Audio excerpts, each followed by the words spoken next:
आप सबकी अनुमति लेकर मैं अपने ज्येष्ठ पुत्र राम को राज्य का संपूर्ण भार के साथ श्री राम के राज्याभिषेक की तैयारी करेंगे।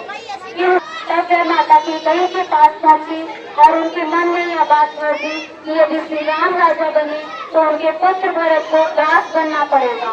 यह सब सुनकर कैकई ने अपनी दासी के द्वारा राजा दशरथ के पास समाचार भेजा कि वह उनसे मिलना चाहता दरबार में राजराज्य का पालन करते हुए उनकी दासी को। और जब यह खबर माता की गई के पक्का पता चली तब वह भवन में चली गई। तब पहुंचा तब वह माता की गई से मिले भवन में पहुंचे और उन्होंने माता की गई से उनके भवन में आने का कारण पूछा। महाराज, जब देवासुर संग्राम हुआ था तब आपके मूर्छित होने पर मैंने जब आपकी रक्षा की थी तब आपने कहा था, प्राण प्रिय, मैंने तुम्हारी रक्षा की है, मैं तुम्हें 2 वरदान देता हूँ, मांगो, क्या मांगना चाहती हो। परंतु मैंने कहा था भविष्य में जब आवश्यकता होगी तब मांग लूंगी, मुझे मेरे वरदान अब चाहिए। मांगो, जो मांगना है। मेरा पहला वचन यह है कि अवध का राज्य मेरे पुत्र भरत को मिले, न कि राम को। और मेरा दूसरा वचन है कि राम को 14 वर्ष का वनवास। अपने पिता द्वारा दिए गए वचनों को पूर्ण करने के लिए श्री राम को वनवास जाने के लिए मान गए, किंतु भाई प्रेम का मोह में लक्ष्मण और पत्नी धर्म निभाने हेतु माता सीता और लक्ष्मण भी श्री राम के साथ 14 वर्ष के वनवास पर चले गए। ना हम लोग प्रजा को एक्ट करें।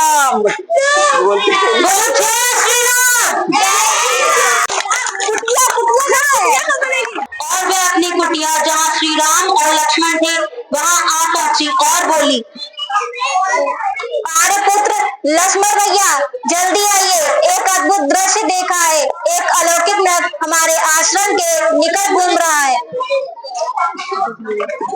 जी, अलौकिक नग।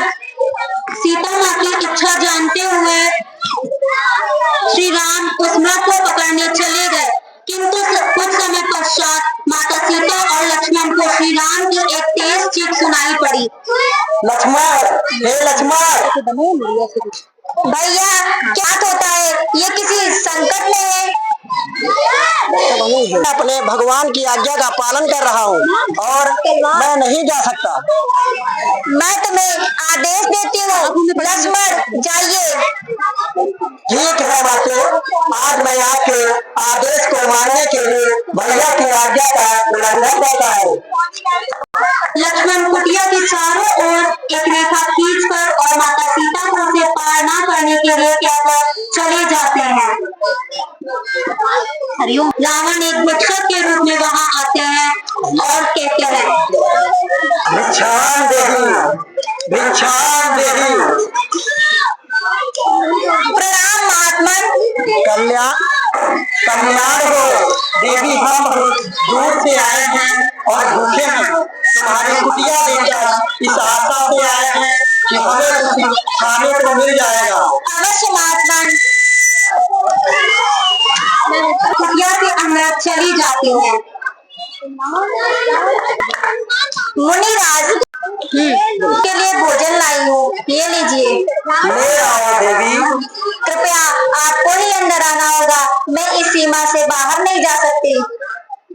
देवी, द्वार पर आया हुआ अतिथि भगवान का रूप होता है और तुम हमारा तिरस्कार कर रही हो। ठीक है, हम तुम्हारे द्वार से भूखे ही चले जाएंगे और तुम्हें श्राप दे देंगे। हूँ। सीता माँ ने पिस्ता विमान से लंका लेकर चला जाता है। जाकर उन्हें जटायु घायल अवस्था में मिलते हैं, तब जटायु उन्हें सीता के हरण के बारे में बताते हैं। तब राम भक्त श्री हनुमान जी से मिलते हैं। तो श्री हनुमान से एक वानर सेना और सभी मिलकर राम सेतु का निर्माण करने लगते हैं।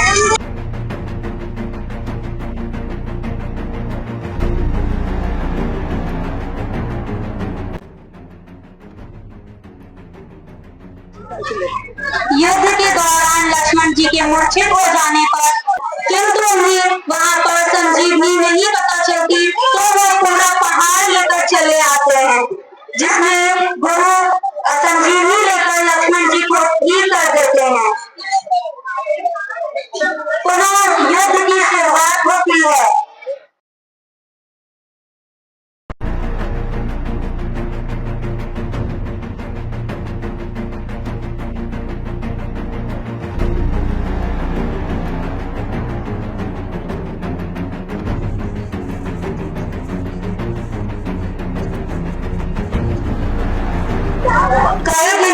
युद्ध चलते रहा किंतु कोई भी परिणाम न निकला। युद्ध के दौरान जब श्री राम द्वारा रावण को मारने के प्रयास पर भी जब रावण को कोई भी क्षति नहीं पहुंचती, आपको भ्राता श्री का वध करने के लिए उनकी नाभि पर वार करना होगा।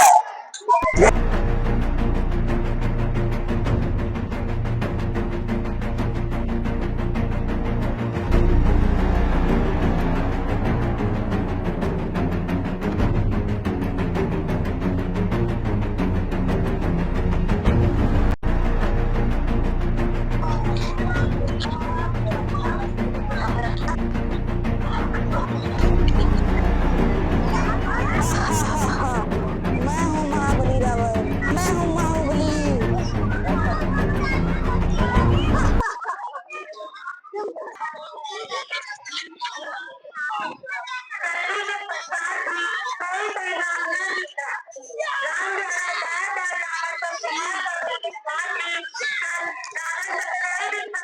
लगातार राम और रावण का युद्ध हो रहा है।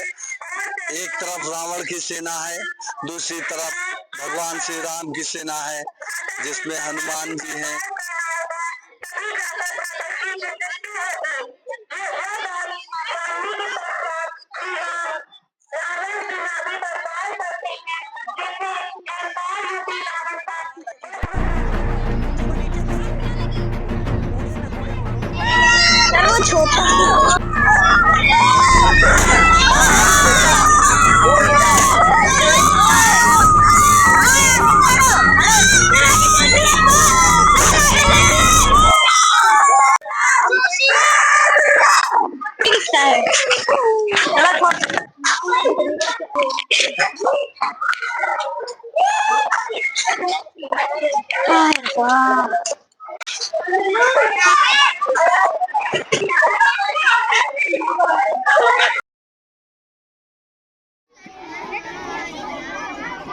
हनुमान जी गदा कंधे